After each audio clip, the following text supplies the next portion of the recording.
आज के वीडियो में हम डिस्कस करने वाले हैं ऑर्डर 19 ऑफ सीपीसी जो कि एफिडेविट से संबंधित है। एफिडेविट को हिंदी में शपथ पत्र भी कहते हैं। किसी पर्सन द्वारा रिटन में वॉलंटरली दी गई फैक्चुअल डिक्लेरेशन को एफिडेविट कहते हैं। जो पर्सन शपथ पत्र पे कसम खाता है उसे डेपोनेंट कहते हैं। एफिडेविट कोर्ट के ऑर्डर के अकॉर्डिंग पर्सन को अपनी बात रिटन में लिख के देनी होती है। ये डिक्लेरेशन किसी ऐसे पर्सन के सामने अटैच की जाती है जो कानून के द्वारा ऑथराइज्ड हो, फॉर एग्जांपल नोटरी या फिर ओथ कमिश्नर। जनरली किसी पर्सन को एफिडेविट किसी न किसी कारण से बनवाना पड़ता है। इसके लिए नोटरी पब्लिक या फिर ओथ कमिश्नर के सामने शपथ ली जाती है और बयान दिया जाता है कि वो जो बात कह रहा है वो सही है, और उस बयान को एक ऑफिसर अटेस्ट करता है और उसके बाद उस एफिडेविट को यूज़ किया जा सकता है। एफिडेविट कोर्ट में एविडेंस के रूप में भी दिया जाता है। ये चेक बाउंसिंग या सिविल रिलेटेड केस में जनरली दिया जाता है। ये साधारण एफिडेविट के जैसा ही होता है, पर उसके ऊपर कोर्ट की मुहर लगी हुई होती है, उसका नाम लिखा हुआ होता है और न्यू केस के एप्लीकेशन के साथ कोर्ट में दिया जाता है। एफिडेविट कोर्ट में एविडेंस के रूप में भी दिया जाता है। इसमें पर्सन कोर्ट के गवाही की बातें लिखी होती है। एफिडेविट में दिए गए बयान की कितनी इम्पोर्टेंस होती है ये जानते हैं। उसमें दी गई जानकारियों में कोई गलती नहीं होनी चाहिए। आज के इस वीडियो में हम लोग ये भी जानेंगे कि अगर कोई एफिडेविट में गलत जानकारी देता है तो उसे कितनी पनिशमेंट मिलती है। एफिडेविट पे सिग्नेचर, डेट और प्लेस भी मेंशन होता है जहाँ पे वो एफिडेविट दिया जा रहा है। कोर्ट के प्रोसीडिंग में और जल्दी और इफ़ेक्टिवली असर करने के लिए एफिडेविट को एविडेंस के रूप में यूज़ किया जाता है। ऑर्डर 19 ऑफ सीपीसी 1908 में एफिडेविट को डिफाइन किया गया है। एफिडेविट एक पर्सन के द्वारा उन फैक्ट का स्वर्ण रिटन ऑफिशियल स्टेटमेंट होता है जो कि फैक्ट्स के साथ फेमिलियर है, जिसको अथॉरिटी है ओथ दिलवाने का।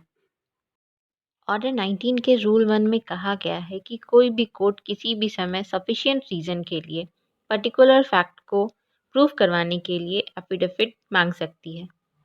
कोर्ट ये भी ऑर्डर दे सकती है कि किसी विटनेस के हियरिंग को एफिडेविट से प्रूव करवा के दिया जाए, अगर ये रीज़नेबल लगता है कोर्ट को। तो वैसे तो एफिडेविट को एविडेंस के रूप में तभी लिया जाता है जब कोर्ट इसको पर्टिकुलर रीज़न के वजह से कंसीडर करे, वरना एफिडेविट को एविडेंस के रूप में तब तक नहीं ले सकते जब तक कि किसी पर्टिकुलर रीज़न के वजह से कोई पर्टिकुलर फैक्ट के द्वारा प्रूफ करने के लिए और एज अ एविडेंस पेश करने के लिए कोर्ट ऑर्डर 19 के तहत ऑर्डर नहीं देती है। तो प्रोवाइज़ो में ये बोला गया है कि कोर्ट को ये अथॉरिटी नहीं है कि क्रॉस एग्जामिनेशन के टाइम एविडेंस को बोला जाए अपना एफिडेविट देने के लिए, अगर दूसरी पार्टी ये बोनाफाइडली डिज़ायर से करवाना चाहती है। रूल 2 में कहा गया है कि upon any application evidence affidavit पे दिया जा सकता है, पर कोर्ट अदर पार्टी के इंस्टेंस पर ऑर्डर के साथ कर सकती है क्रॉस एग्जामिनेशन के लिए। ये डिपेंड करता है डेपोनेंट पे।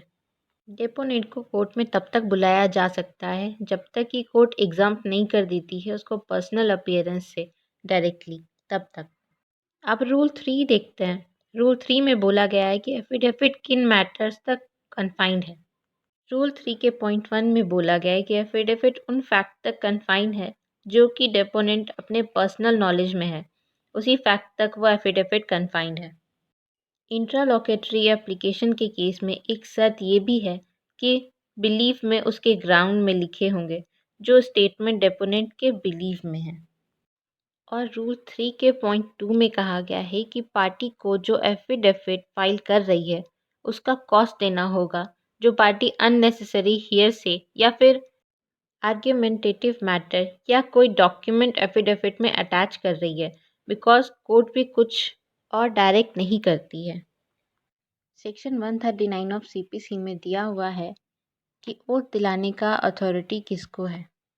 कोई कोर्ट या मजिस्ट्रेट, कोई नोटरी जो अपॉइंट किया गया है नोटरीज एक्ट 1952 के अंदर, कोई गवर्नमेंट ऑफिसर जो हाई कोर्ट अपॉइंट की हो अपने बिहाफ, या फिर वो ऑफिसर जो स्टेट गवर्नमेंट अपॉइंट की हो।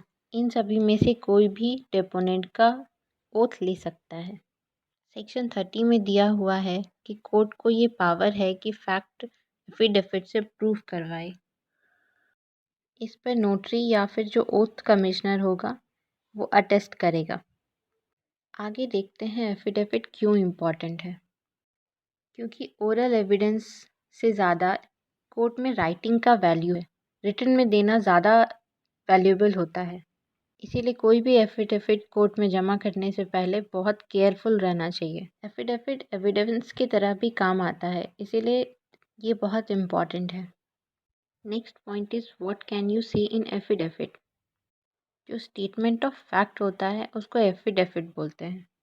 एफिडेविट में अपनी बात को शॉर्ट और क्लियर कहना चाहिए, वो बहुत लेंदी नहीं होना चाहिए, बट रिलेवेंट इन्फॉर्मेशन को मिस भी नहीं करना चाहिए, क्योंकि उस फैक्ट को बाद में ऐड ऑन करने का चांस बहुत मुश्किल से मिल सकता है। Next point is what does an affidavit look like. An affidavit should be printed और टाइप्ड। ये प्रिंटेड भी हो सकता है या फिर टाइप किया हुआ भी हो सकता है।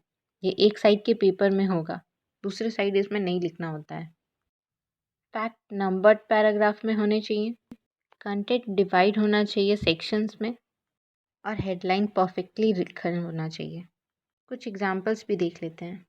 कोई पर्सन अपना एजुकेशन लोन के लिए बैंक में अगर अप्लाई करता है तो एफिडेविट दे सकता है। कॉलेज और यूनिवर्सिटी में एडमिशन के लिए भी एफिडेविट दिया जा सकता है। अगर गैप में एडमिशन ले रहे हैं तो क्यों, किस लिए, ये सारे रीज़न के साथ। पासपोर्ट के लिए भी एफिडेविट दे सकते हैं। Some contents are used in educational purpose under fair use. Allowance is made for fair use for purpose such as criticism, comment, news reporting, teaching, scholarship, and research. Next point is how to make an affidavit. First point, full name of the deponent and their signature. Deponent का full name with signature होना चाहिए. Second point is statement indicating whether affidavit has been sworn or not. Statement indicate करना चाहिए कि affidavit sworn है या नहीं। Third point is date and place where the affidavit is being signed. Date और place mention होना चाहिए with sign, जहाँ पे एफिडेविट साइन किया जा रहा है वो प्लेस।